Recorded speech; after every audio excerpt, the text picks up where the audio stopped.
All right, just a quick update on the 77 Suzuki PE250 that I picked up about 3 weeks ago from Wisconsin. Been working on this thing a little bit here and there. So I took the front fender off and I sanded it all down. I used a sander and then I wet sanded it, like 150 grit, 220, 400, 600, 1000, and 1200. And it came out pretty good. Put a little polish on it. Not perfect, but it looks pretty good. I found a spare number plate in my parts bin up over there. So I drilled some holes out, put that in there. I'll use that for now. I'll put a white vinyl sticker here at some point. I found a Suzuki bar pad, spare one, threw that on. Let's see, I cleaned up the seat a little bit more. This rear fender was toast. It's pretty sad, look at this scaly crap all over it. So I did the same thing I did to the front, took it off, sanded it down, same thing, 150 grit up to 1200 grit. And polished it a little bit. It's not perfect, but you see it's got a little shine to it, not too much, but a little bit. And it's got a dark yellow color. There has a crease here. Must have got dumped at some point and bent it. I don't know how to get that out, maybe with a heat gun. I don't know if I want to screw with it though, since it's so old. And I'm just gonna ride this thing anyway. I'm not gonna worry about it being fully restored. So I'm gonna probably put a Suzuki Rising Sun decal here anyway, like my other one has. So that'll cover some of that up. So whatever. I got some new bolts here, polished these up, put that on there. This muffler actually was cracked. I took it off, I'm like, oh man, right here, it had separated. The inlet was cracked away from this. It was all busted up and missing. I mean, you could just pull it right out. So that kind of sucked. So I took it up to a guy in town. He welded it up for like, I don't know, 30 bucks or something. Welded it together, put a little extra chunk here to hold it together better. Made it nice and straight. Still mounts really good here. Mounts right up here, stock location. I sanded this thing all down. It was kind of rusty and scaly. I sanded it down and sprayed it with VHT high temp flat black paint, just so it didn't look like crap. So that turned out pretty good. These are the springs that were already on it, same clamps, all that stuff. So it's pretty good shape. I took this thing apart actually too. You can, there's a screw, a little bolt there. You pull this out and it has like an insert with a baffle in it. Man, that thing was all carboned up, almost solid. It's got a bunch of little holes in there and they were all plugged up. So I poked them all out, cleaned it out real good. So it should flow really well now. So anyway, that's that. Cleaned up some stuff like the rear rim, the sprocket, just so it wasn't so junky looking. That's free to do, right? So then I took the carb off. The carb was a total disaster. It was real grungy. So I took that off and I cleaned it all up here. Excuse me, I had a cold. So this thing was nasty looking, all grungy. So I cleaned it all up, put new jets in it, stock jetting, but all new stuff, you know. Floats were good, new gasket for the float bowl. Took the choke out, cleaned that out real good. Soaked everything in this chem dip stuff.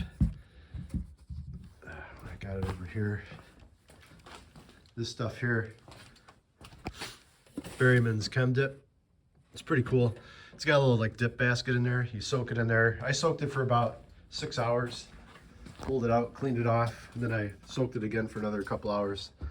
And it got everything off really good. You know, it's not like brand new looking, but it's way nicer than before.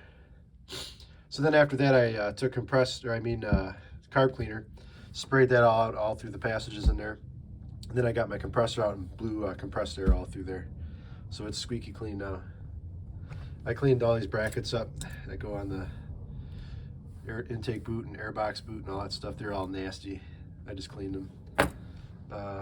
So that's ready to go. I put it back together. It's actually ready to go.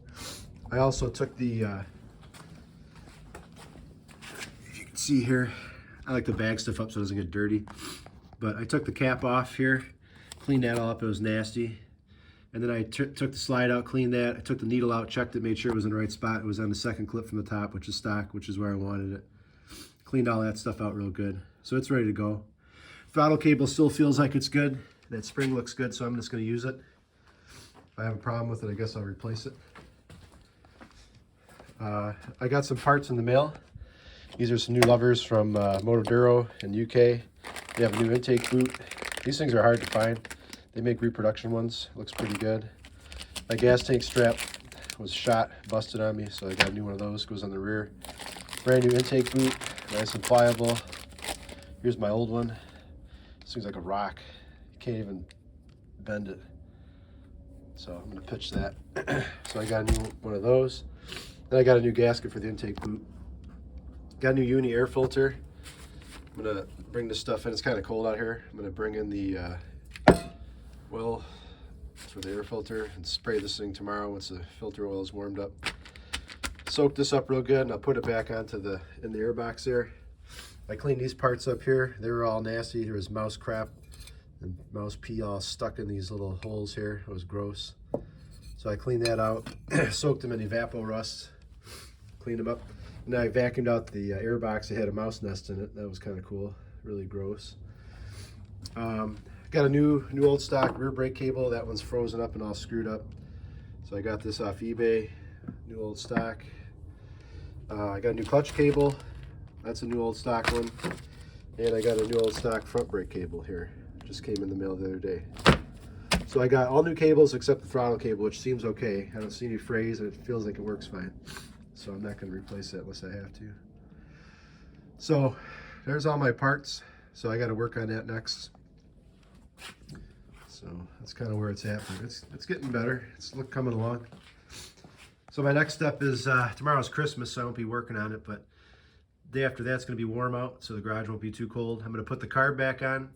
New gasket, new intake, new airbox boot. Air filter will be back in there oiled up. All that'll be sealed up, all set. Put the slide back in the carb. That'll all be good to go. I took the petcock off, unthreaded that, took that off, cleaned it out. I had some crud down in there. There's like a filter that goes up into the tank. I cleaned that out real good. Blew air through the petcock and stuff, carb clean. So it looks like it's fine. And so I'll get the carb back on. So that's done. And then after that, I got to take these busted off levers. Unfortunately, these clamps don't come off. You got to like slide them off the bars, so I have to take all this crap off and slide all this stuff off, and then put the new levers on, new cables here and here, and I'll put the new rear brake cable on too. That's easy to do. And then that's it. So I'll have new levers and cables, and then I'll have the carb back on. It's got compression, it's got spark. And as long as the brakes work good and the clutch isn't stuck, then I'll see if I can fire it up maybe this week. Or next week, I mean, so. Yeah, anyway, it's coming along pretty good. Looking better than when I picked it up. It's amazing what a little, sanding and brake clean and carb clean and whatever, degreaser can do. So, yeah, anyway, it's coming along, and see maybe next week if I can get it fired up. That'd be kind of cool, so. All right, that's it for now. Merry Christmas. See ya.